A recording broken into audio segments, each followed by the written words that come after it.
Impossible de connaître un fruit avant de le goûter. Impossible de connaître la lumière à moins de s'en servir, ou de connaître une personne à moins d'avoir des rapports avec elle.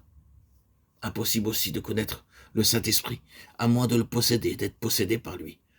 Vivre selon l'Esprit est le seul moyen de connaître l'Esprit, le laisser faire son œuvre en nous, le laisser nous apprendre à dépendre de lui. Telle est la voie que nous indique le Maître quand il nous dit « Vous le connaissez parce qu'il sera en vous ». Croyant en comparaison de l'excellence de la connaissance de Jésus-Christ, Paul regardait toute chose comme une perte. Philippiens 3:8. Ne ferons-nous pas comme lui? N'abandonnerons-nous pas tout pour connaître par l'Esprit le Christ glorifié?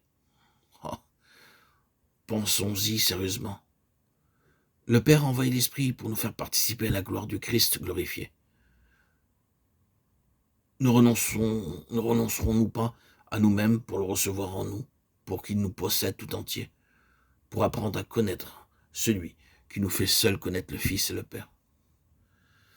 À l'instant même, abandonnons-nous entièrement à la direction de l'Esprit que le Fils nous a donné après l'avoir reçu du Père. Notre Père, toi qui nous as envoyé par Christ son Saint-Esprit, daigne agréer ma prière. Daigne me faire connaître l'Esprit en m'accordant sa présence. Que le témoignage qu'il rend de Jésus me devienne toujours plus clair, que sa lumière et son action sanctifiante me soient la preuve de sa vie en moi. Comme la lumière témoigne de l'existence du soleil, que la lumière de l'Esprit vienne aussi témoigner de la présence de Jésus en moi. Que la connaissance de ton Esprit m'amène, ô mon Dieu, à mieux comprendre ton amour qui me l'envoie. Tu n'as pas trouvé que ce fut assez d'agir directement en moi par ta toute-puissance ou par celui qui est venu nous révéler ce que tu es. Ton Fils avait à nous donner plus encore, l'Esprit, la troisième personne de la Trinité, a été envoyé d'en haut, afin que par lui, ta présence même fût ma portion, dans une communion indissoluble avec toi. Le Saint-Esprit, ta vie même est venue à moi, pour être la vie de tout mon être, pour faire de moi ta propriété sans réserve. Aujourd'hui, toute ma condition quotidienne est d'être sous ton gouvernement, sous le gouvernement de ton Esprit, Seigneur, Dieu Tout-Puissant. Depuis d'ailleurs, cette transformation radicale qui a été faite en mon esprit le 26 septembre 2019 par mon baptême par immersion au lac de ma ville, où ma vie a été tout à fait transformée, transfigurée.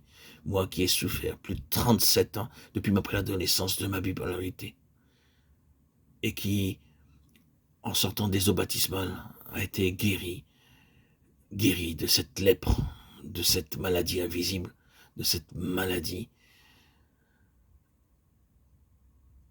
Par ton esprit, Seigneur, tu m'as fait triompher et fait connaître ton amour. Oh mon Dieu, enseigne-moi ton amour par ton esprit. Enseigne à tous tes enfants à connaître ton esprit. Et ainsi à connaître ton amour qui n'est ni charnel, ni terrestre.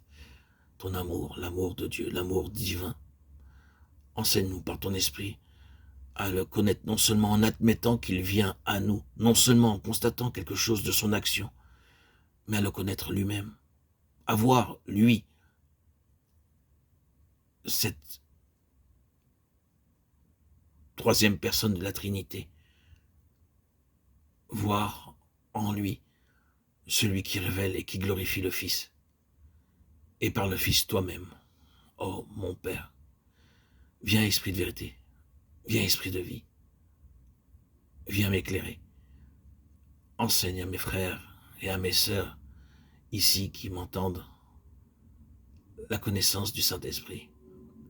Éclaire-les de ton esprit, qu'ils puissent te connaître dans leur être tout entier. Amen.